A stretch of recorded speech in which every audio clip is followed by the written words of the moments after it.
Make sure you hit that subscribe button before we get started. I can still remember the exact moment everything in my life shifted. My phone buzzed on the kitchen counter, and when I glanced over, I saw her name glowing on the screen, Leah, my wife of 7 years. The person I thought I knew inside and out. She'd sent a message that made my chest tighten. Asterisk, heading out on a trip with my boss. Don't wait up, asterisk. I actually laughed at first, thinking she was messing with me the way she sometimes did. But something about this message felt different. Too abrupt, too emotionless, too unlike her. Within minutes, a strange heaviness settled in my gut, a feeling I tried to ignore but couldn't shake. That was the moment everything started unraveling. We'd met in college. She had this spark, bright eyes, untamed curls, a laugh that echoed across the courtyard. I was nothing like her. Quiet, awkward, dependable. Somehow we fit together effortlessly. Our marriage became a comfortable routine, predictable in all the ways I found reassuring. I liked believing I knew her world. That text cracked that belief in half. I tried calling her. No answer. I texted. Asterisk, are you okay? Where are you going? Asterisk, still nothing. Hours crawled by until a message came from a number I didn't recognize. Asterisk, Theo, stop looking for her. She's about to make a huge mistake. Asterisk. My blood ran cold.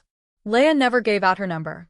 And that message felt more like a warning than a coincidence. I tried convincing myself I was overreacting, that it really was a dull work trip. I made coffee, sat at the kitchen table, tried reading, scrolling, anything to distract myself. By the time she came home that night, something in the air felt different. Heavy, unfamiliar. She barely spoke.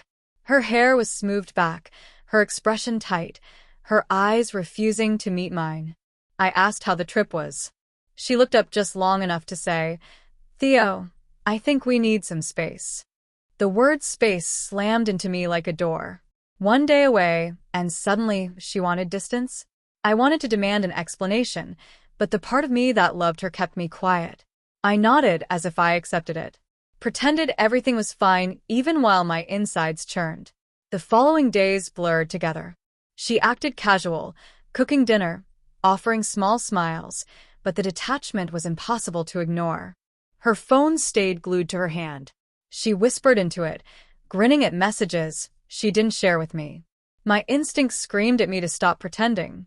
One night, I opened her laptop. What I found made my stomach twist.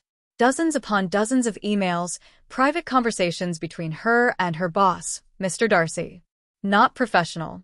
Not innocent. Flirtatious. Bold. Intimate. The trip wasn't business. It was a planned getaway. A lie wrapped in convenience. I didn't confront her immediately. I needed the full truth. I spent the next week gathering everything, emails, receipts, reservations. Enough to erase any chance of misunderstanding. What she'd done wasn't an impulsive mistake. It was deliberate. Calculated. She'd been betraying me while standing beside me like nothing was wrong. Then came the breaking point. I came home early one afternoon. The front door was slightly open. I stepped inside and saw them, Leah and Mr. Darcy, tangled together, frozen the instant they saw me. I didn't shout or break anything. I didn't utter a single word. I just stood there while my heart pounded like it was trying to escape my chest. After a long, hollow moment, I picked up my coat and keys and walked out before I shattered. Within minutes, I'd called my lawyer, my sister Mara, and my best friend, Hugo.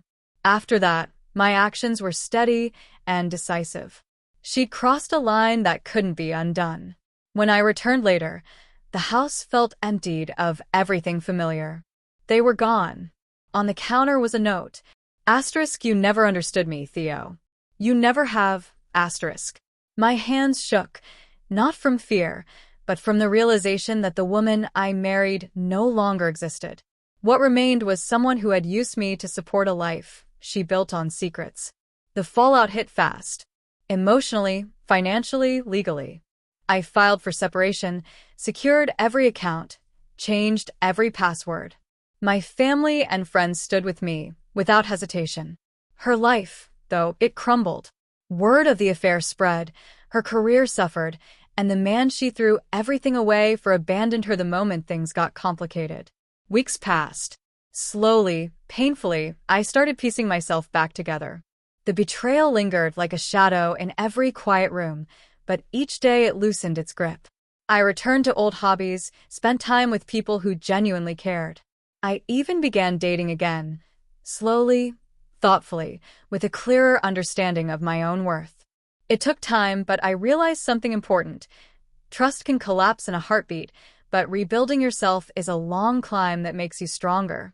Leia's choices destroyed what she valued, but they also forced me to rediscover something priceless, my self-respect.